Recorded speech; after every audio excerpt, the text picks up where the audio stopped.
Good morning, Purple Phonics Group. How are we this morning?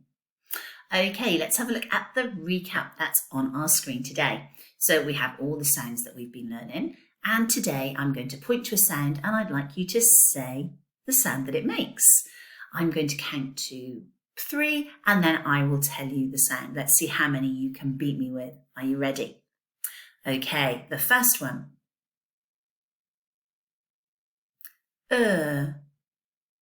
And the second. O. Next.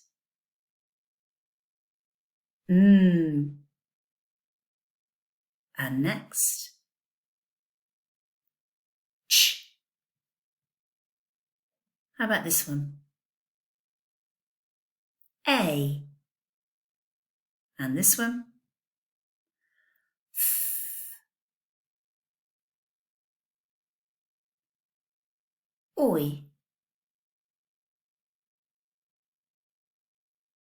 O.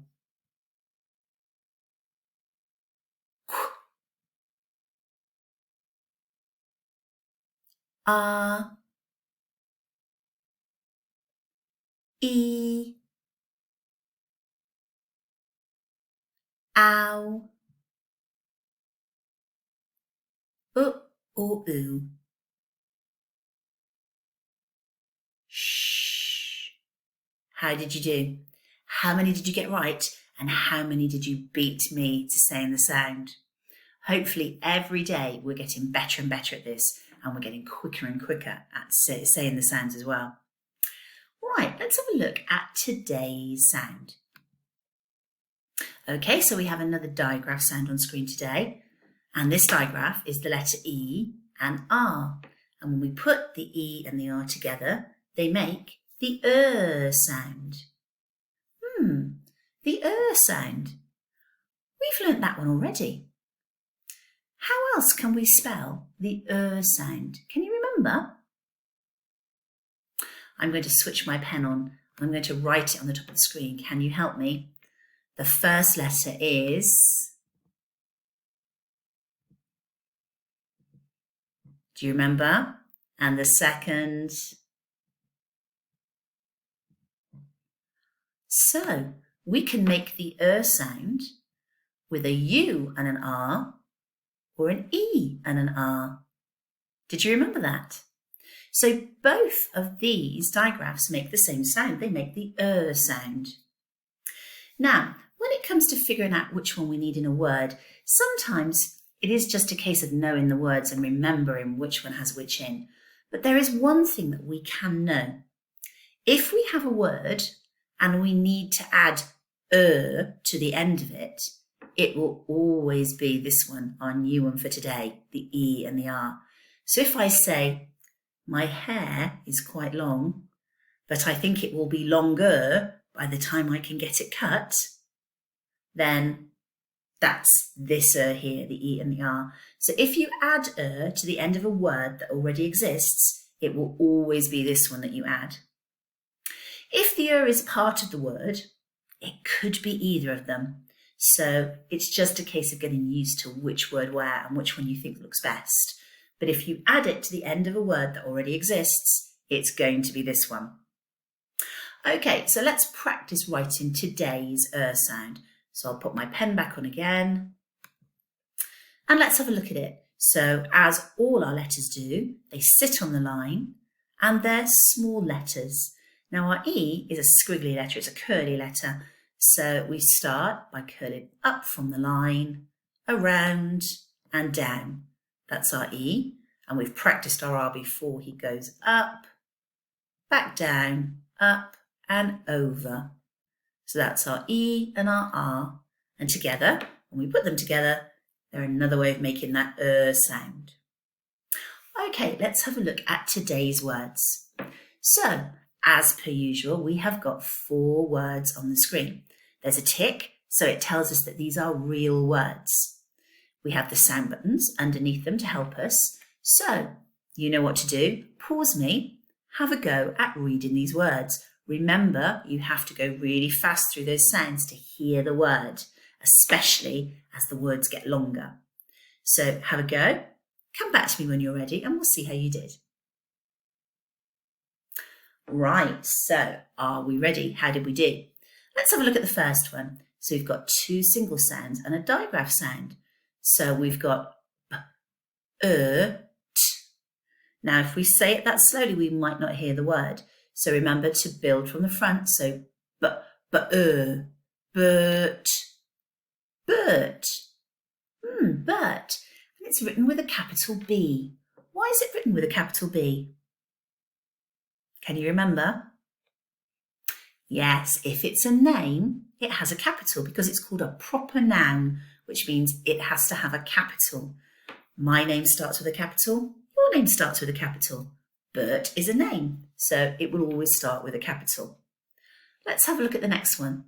So we've got two single sounds and our digraph again. So p, build it up from the front. Perm. Perm. A perm is something that you can do to your hair to make it go all curly. When Mrs. Hodges was a little bit younger, she sometimes used to have them to make her hair look more curly. But I haven't done one for a very long time now. Okay, let's have a look at the next one. These are getting a little bit longer now. So we have an extra single sound in this one. Let's give it a go. We've got a, n, g, can't hear it. We're going to have to build it, aren't we? An, ang, anger, anger. Did you hear that as we built it up? And finally, we have two single sounds, well, three really, because this is just a double letter, isn't it? Three single sounds and a digraph sound. So we've got b, e, t, let's try it. Bet, bet, better, better. Did you hear that one? Hopefully you did. And you can see on these two, our is at the end of our word. Okay, so now we go to the part where we do some spelling. So get yourself a paper and a pen and a piece of paper, and we will begin. Pause me after I've said the word, write it down, then come back to see if you were right. The first word today is perk.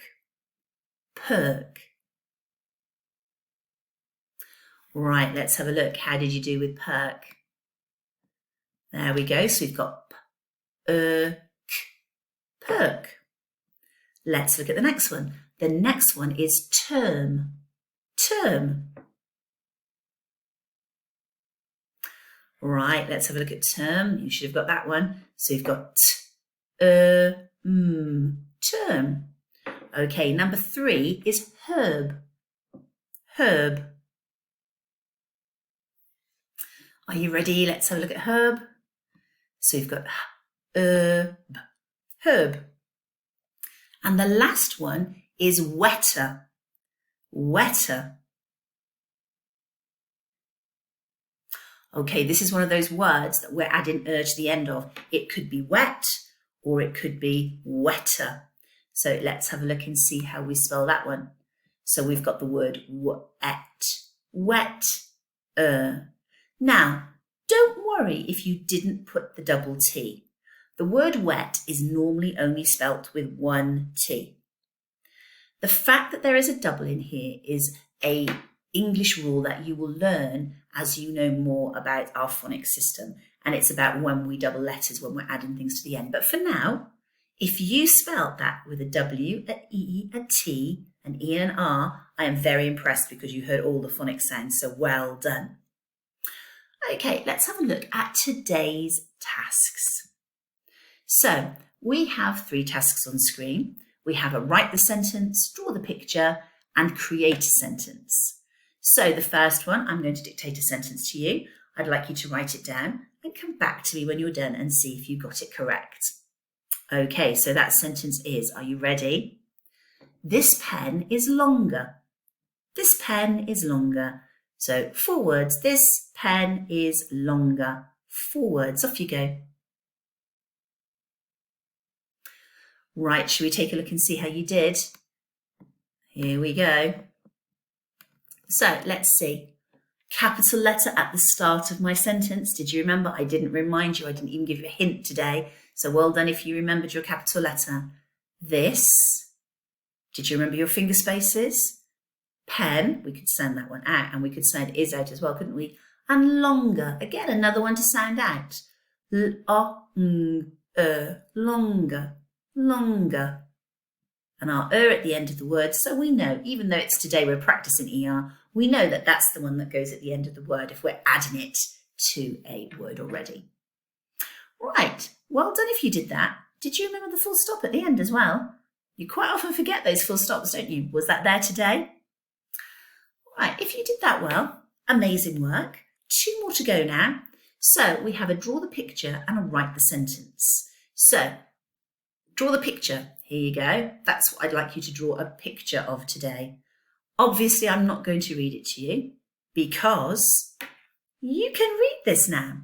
So I'd like you to read that phrase and then draw a picture that goes with the phrase. When you've done that, I'd like you to write a sentence about this picture. This is a picture of a letter. And letter has our sound in it today, doesn't it? So can you write me your own sentence with the word letter in it? And can you draw me a picture that goes with this phrase? That's all for today. I'll see you again soon. Bye for now.